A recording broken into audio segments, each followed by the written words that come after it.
In this video, I will share with you what boundaries are, examples of different types of boundaries, and how to recognize and define your own boundaries.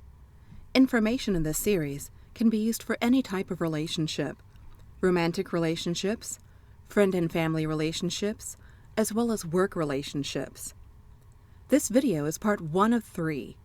In the second video, we will explore how to set boundaries, which includes communicating your boundaries to others.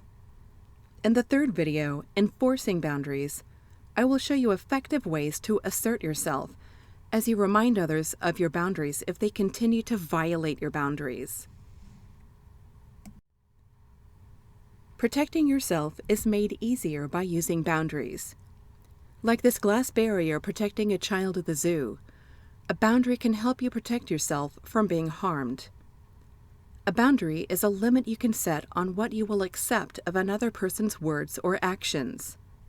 In this video, we will focus on material, physical, mental, and emotional boundaries.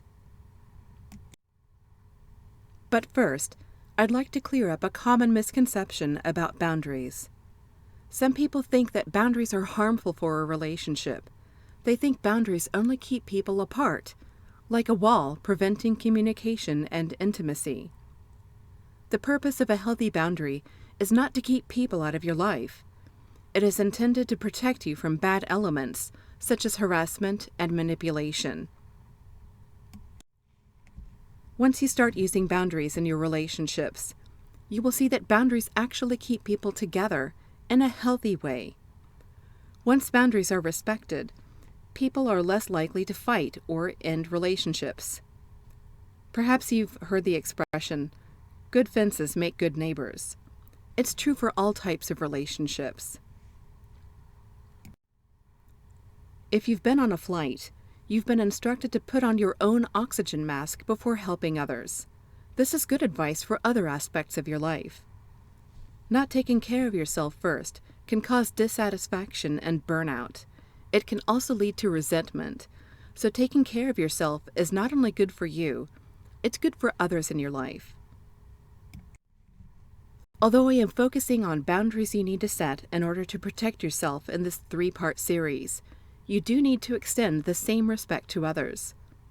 This also provides an example for others to know what behavior you find appropriate.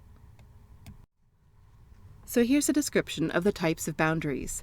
We're starting with an easy one. Material boundaries. This includes the lending and care of your personal belongings and your time and services. An example that includes a personal belonging as well as your time and labor is common to those who own pickup trucks. If you have a pickup truck, you've likely been asked by someone to help them move. A big issue for physical boundaries is personal space. This refers to the physical space around your body. Coming too close can be accidental, or it can be an attempt to intimidate you. You have the right to dictate who can touch you. An example of how you prefer to be touched means that if you prefer a handshake to a hug, the other person should respect that.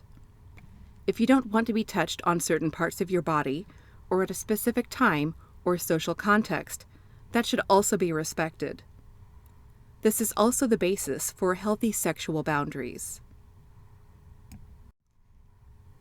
As for mental boundaries, it's less defined and it's easier to cross the line. It's easier to remember not to touch another person or to get too close, but it's often more difficult for a person to realize when they've crossed the line from being persuasive to aggressive.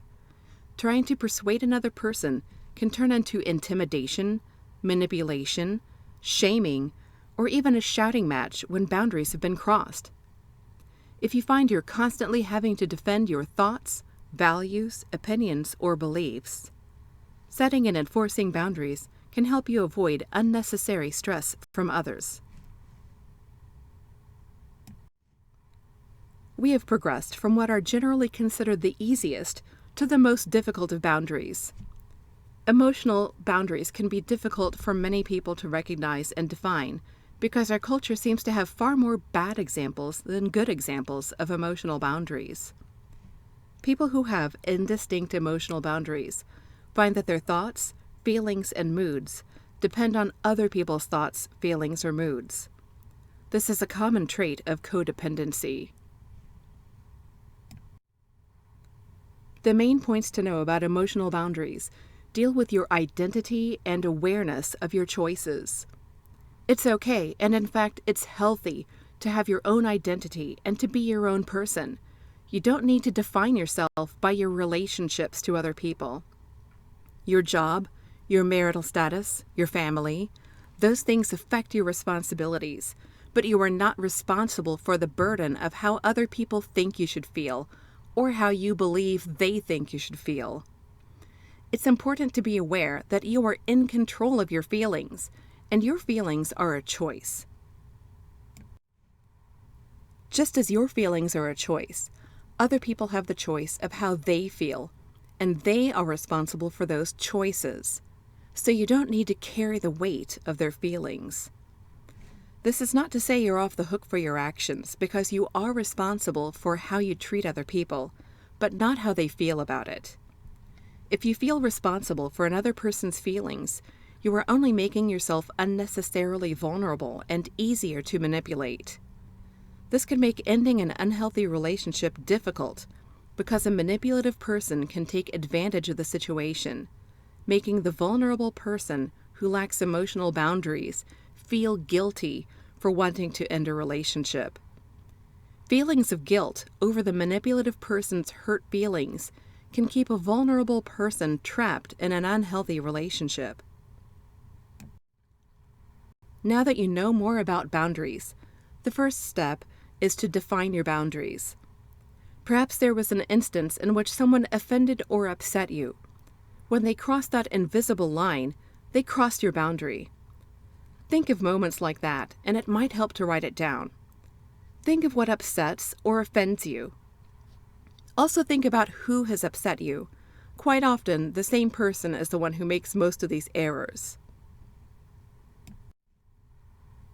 Thanks for watching. Be the first to know about new videos by subscribing to our channel. Check out Part 2 to learn more about setting boundaries for better relationships. For assistance with defining, setting, and enforcing your boundaries, contact us at crossroadsindie.com.